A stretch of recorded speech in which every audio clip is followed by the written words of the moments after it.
Welcome to our How to Play Heroclix. In this series, we're going to take a look at movement, defense, attack, and damage powers, break them down. So if you're new to the game and unsure how they work, this is the video for you. After we've done those 4 videos, we will be coming with a purely gameplay video. I've done stuff on the channel like this before. I will play through a game and just show you how turns work, what you can do, and everything you need to get into the game. But in this one, we're looking at movement powers. So let's jump to the first one, Flurry. Now Flurry says close, make up to 2 close attacks. So very simply, if Superman here had Flurry, he could make 2 close attacks against Doomsday. So in this case, Superman would declare Flurry, he would make an attack. As usual, you would add the attack dice to his attack. In this case, it's 10 to 11 to 21. Defense 20 on Doomsday, so that would hit. You would resolve damage. Then you would go to the second attack. So it might be slightly easier because obviously Doomsday would go down a few clicks. And then make the second attack again. They will take damage if it hits. And that's Flurry, very simple one. You get 2 attacks instead of 1. It can combo with stuff like charge. So if Superman was here and decided to charge Doomsday, he could then Flurry. You can use Flurry and exploit weakness. There's a few combinations. It's important to note stuff like close attack and close as an action. So there's a few variations on there. If you learn those, you are good to go. It's just taking a look on the powers and abilities, what says close and what says close attack. There's a few variations, but let's move on to the second one with leap climb. So let's use Doomsday and Superman again as an example. Just for this video, we're gonna say Superman is the one with the powers. So if he had leap climb, he ignores elevated, he ignores outdoor blocking, and he ignores moving past characters. So as you can see, he's up on elevated ground here. He has leap climb, so he can jump down, and like noted, he can also run past dark side Doomsday, and he can also go over these blocking terrain because it is outdoor. So it's a great way to get around the battlefield. Not great if you just have leap climb. It's nice to have it in conjunction with other stuff. Basically, it's just improved movement, and it helps you move around the map and makes your characters slightly more mobile. Next up, very similar, we've got phasing teleport. In this case, we've got Superman with phasing teleport for some reason. Again, he can move through elevated, he can move through blocking and characters. Phasing, basically, you just count the squares away and appear there. So could come over here, we could come here, could come here, could come here. We could just, it's what it says, it's teleporting. You just appear somewhere in so many squares. So we've got 10 movements, so we can go, yeah, we can fly across this map. We can go here, or we could appear next to them if we wanted. Again, a ton of versatility, very similar to leap climb, but you do only get to move, so it can be a little risky. Slightly less risky in the early game and helps you maneuver some terrain. So for example, if this was like an office block, you could go through walls with phasing teleport, which is very useful.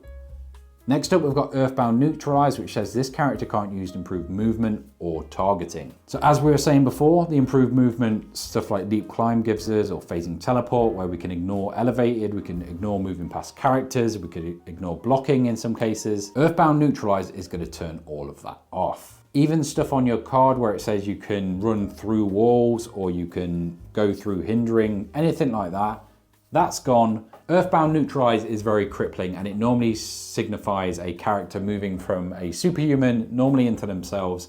So you might see someone like Clark Kent have it, or Superman might have it to show him turning back into Clark Kent. Not a great example because Superman always has his powers, and yeah, pretty OP, but maybe someone like Colossus, if his armor goes down and he's just a regular civilian, maybe he might get Earthbound Neutralized. Not the best examples, but it explains how the powers work, which is the most important thing. Next up, we've got charge, which we did touch on before.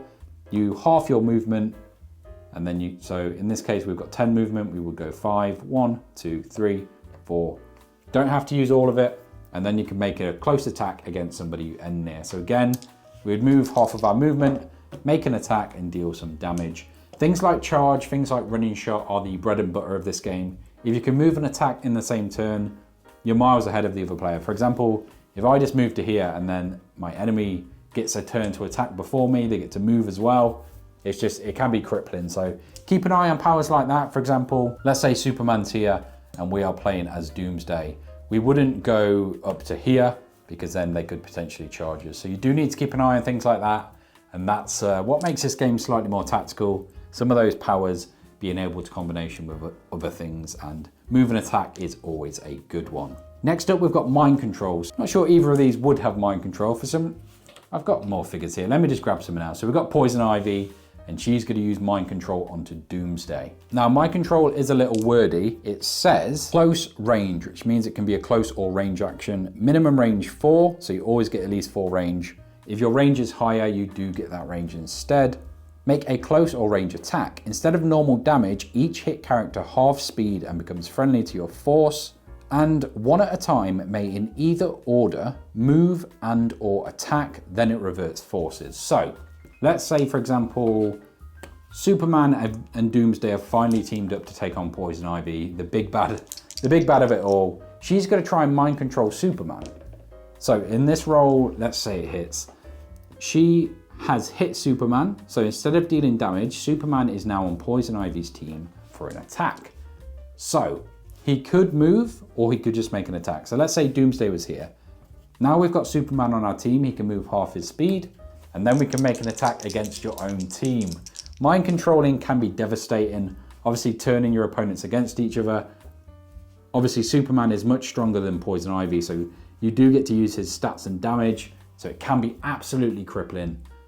Things like Close Combat Expert do apply, as they are just passive effects. So yeah, mind control can have some really powerful combinations, especially if you have multiple lightning bolts, because that means you can target more characters. And you can basically mind control a team. For example, if I mind control both of these, if I activated one, let's say there's another character here, there's just a goon, and I move Superman here, knock out the goon, this then reverts back to their force, so then I could use Doomsday to attack Superman. However, if I mind control these two, and I decide Doomsday wants to attack Superman, that wouldn't be legal because they're currently both on my side. So I would have to activate one, then I could attack that one. So there are small things like that with mind control that you do need to be aware of, but in general, a very powerful ability.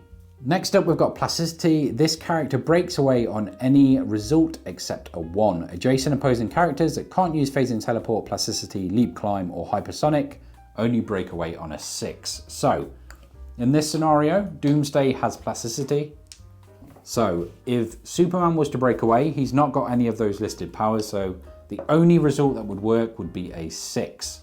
Normally it's 4, 5, 6, so Plasticity can be used to lock characters in place. However, if Doomsday wanted to get away, he only fails on a 1, so anything else and he can run away quite easily.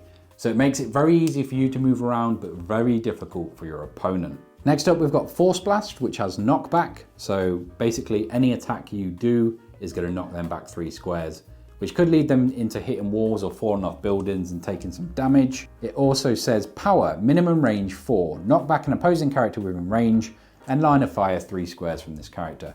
So instead of attacking, you could just choose to force them and knock them back, which is another option. Normally you're just going to use it in conjunction with attacks, but there might be those fringe cases where you just want to use it as a power action. Next up, we've got Sidestep. In this example, let's say Superman, he can just move 2 squares. Very simply, it's a free action. So let's say I am here, and 1, 2, 3, 4, 5. I can't quite charge Doomsday from here, so I could sidestep and then charge. Or if I'm next to a character, I could try and break away. That would obviously be a fail, but because it's a free action, I could then make an attack. If I passed, I could then sidestep and then maybe make a range attack or something. Sidestep is very versatile, it's very mobile. Because it's a free action, it is one of the best movement powers, and it's one that can just get you around the board. For example, if I was hid around this corner, I could then sidestep around and take a shot. Ton of applications, it's a very powerful ability, it's a free action. So yeah, there's a lot to love about Sidestep. Next up, we've got something very powerful with Hypersonic Speed. Now it says power, half range. You can't carry anybody, but you can move past characters for this action. So if Superman had it, he could move, then make an attack, then move again. So basically he's got 10 movement. He could go to here, which is 1, 2, 3, 4, make an attack, whether he hits or not, in this case he would, deal some damage. If he's then able to break away with a roll, he could continue his movement. So he's got 6 more. So he could just 1, 2, 3, 4, 5, 6, dart back around this corner. Hypersonic is very powerful. If, for example, Doomsday was here, we could get to him a lot easier and then zip around here and hide. is to show the absolute speed of someone like the Flash or Superman just darting in and out of combat. Can't really see them because they're that quick, they're just disappearing. It's very powerful. Obviously, you could move up to 10 squares, make an attack. Obviously, you wouldn't then be able to move away, but there's a ton of different ways to use Hypersonic. A very powerful movement ability. Akin to those like running shot and charge, you get to move and do either a range or close action. Obviously, Superman in this case has 4, so it would half it because it's Hypersonic, so he could shoot 2 away. Basically, that would mean he doesn't have to break away here, so you might want to do that. In this case, this one has close combat expert, so you probably wouldn't, but it does give you options if you need to. Next up, a very easy one, we've got stealth. So in this case, Doomsday is stealthed. So basically, let's read out the power and then we'll go through it. So when it's not your turn, hindering lines of fire drawn to this character by non-adjacent characters are blocked. So what that means is this is hindering terrain. So if Doomsday was here or in it, lines of fire from Superman would be considered hindered.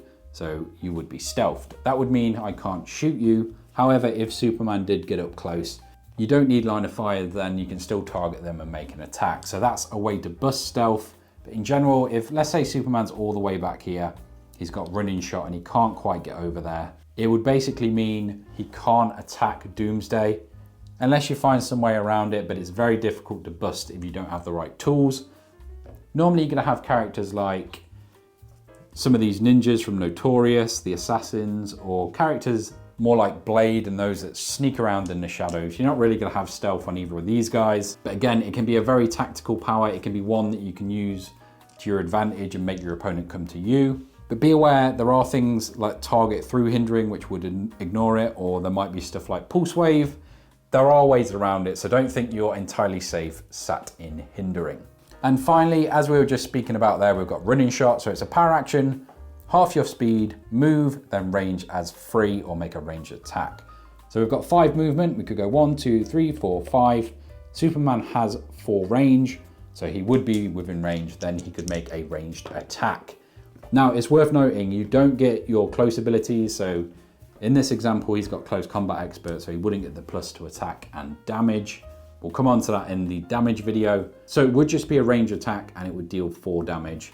Doomsday will take those clicks, and that's it. You don't get to continue moving, but again, you do get to move in and get the first shot off, which can be crucial in Heroclix. But that is movement powers. Hopefully this has been some help. If you've got any questions whatsoever, or you need some advice on how to get into the game, drop it in the comments below. More than happy to help. It's also worth noting I have got a giveaway at the moment. So this Iconics back here is Batman and Robin, obviously the iconic slap meme at this point. I am giving this away on my Notorious unboxing video. So if you do want to win some Heroclix, get into the game, go check that video out. I'll link it up here somewhere. And you could win this. Like I say, I will be doing attack, damage, and defense, as well as a gameplay video just showing you how the game works. So make sure you subscribe if you want to see that. That's all I've got for this video though, so I will catch you in the next one.